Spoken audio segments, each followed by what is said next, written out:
Nakuha na ng Nextled Chameleon ang kanilang unang panalo laban sa Galleries High Risers. At sa pangunguna yan ni Ivy Lacsina upang putulin ang puro winless game nila sa PVL. Habang nilimitahan nila ang Galleries sa kanilang mga atake sa pamamagitan ng kanilang pambihirang depensa. Pero ang tanong, magtuloy-tuloy na kaya ang momentum ng Nextled Chameleon? Pero bago pa man ang lahat, huwag mo namang kalimutang mag-subscribe at i-spike ang notification bell para lagi kang updated sa mga volleyball ganap.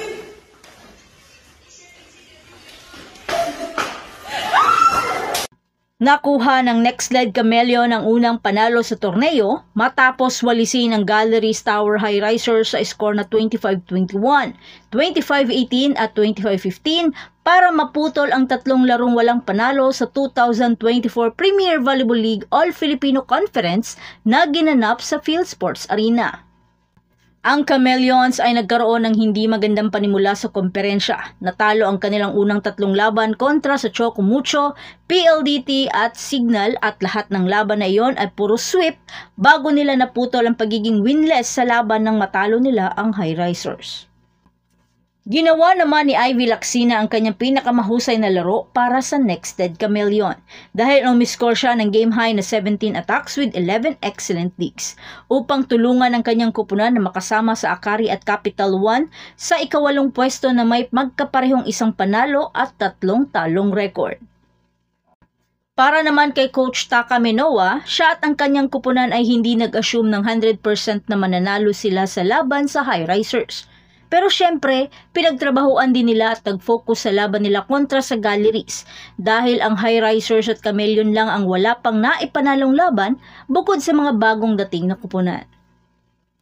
Naniniwala naman si Coach Taka na dahil sa panalong ito, dito huhugot ng kumpiyansa ang kanyang manlalaro para sa susunod nilang laban at maniwala sa proseso para mas pagbutihin palalo ang kanilang laro. Binak-upan naman ni Laika Ebon si Lacsina at nakapagtala ng 15 points including 11 attacks, 3 blocks and 1 service ace habang si Camille Victoria ay nagtapos din ng double figures na may 10 points sa isang oras at 32 minutong bakbakan. Matapos ang mahigpit na engkwentro sa unang set, tila nakahanap ng tempo ang Nextled sa ikalawa at ikatlong set kung saan nadomina na nila ang High Risers sa likod ng pagsisikap ni Lacsina, Ebon at Victoria. At sa susunod nilang laban, makakaharap ng Chameleons ang sister team nila na Akari sa Sabado, alas 6 ng gabi na gaganapin sa Santa Rosa Sports Complex. Sa kabilang banda, nasa laylayan pa rin ang Galleries High Risers kasama ang Strong Group Athletics na may parehong 4 na talo at wala pa ni isang naipanalong laban. Nanguna si Isa Jimenez sa High Risers na may 8 puntos, habang si Roma Joy de Romal ay nagdagdag ng 7 points with 12 excellent digs. Pero alam nyo ba kung saan ako mas excited? Sa pagbabalik ni Grace Bombita. Nakita natin sa laban nila na unti-unti nang bumabalik ang kanyang peak form at nakakalundag na rin ito bahagya. Pero yung apoy niya sa hampas ng bola ay nananatiling kamangha-mangha para sa isang manlalaro na kagagaling lang sa injury. At bumalik na yung kumpiyansa niya sa laro. Kaya talo man pero mukhang may pag-asa ang kupunan dahil mga magagaling naman talaga sila. Kinailangan lang siguro ng koneksyon pa at komunikasyon.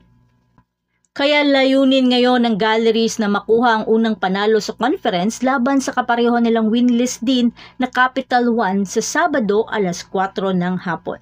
So that's it. Thanks for supporting this channel and please don't forget to like and subscribe and spike the notification bell para lagi kang updated sa mga volleyball ganap. And thanks for watching.